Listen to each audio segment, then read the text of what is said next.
First of all பேபிக்கு வந்து ஸ்டார்டிங்கில் ப்ளீட்டாமாக பிறந்துச்சு பேபி. நெக்ஸ்ட்டு வந்து லங் மெச்சூரிட்டி இல்லை அப்படின்னு சொல்லிட்டாங்க. அப்போ நாங்கள் வந்து அக்காவுக்கு ட்ரீட்மெண்ட் பார்த்தோம். பார்த்துட்டே இருக்கும்போது லங் மெச்சூரிட்டி இல்லை, நீங்கள் வேறு ஹாஸ்பிட்டலில் பாருங்கள் அப்படின்னு சொல்லும்போது இங்கே ரெஃபர் பண்ணாங்க. பபுள்ஸ் ஹாஸ்பிட்டல் தான் ரெஃபர் பண்ணாங்க.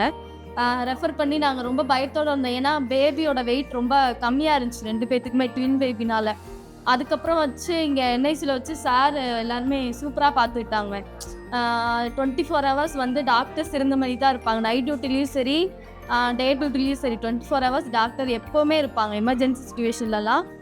இருந்தாலும் வர சொல்லுவாங்க. எப்போ டாக்டர் கூப்பிட்டாலும் வந்துருவாங்க. அப்போ எதுவுமே சொல்ல மாட்டாங்க. அப்பயே வந்து நல்லா செக்அப் பண்ணி பார்த்துட்டு குறை எதுனா சொல்லிட்டு போயிடுவாங்க டாக்டர் வந்து. எங்கள் பேபி அவங்க பேபியாக நினச்சி பார்த்துக்கிட்டாங்க. எங்கள் ரிலேட்டிவ்ஸ்க்கு எல்லாத்துக்குமே ஹாஸ்பிட்டலில் பற்றி ரெஃபர் பண்ணுது.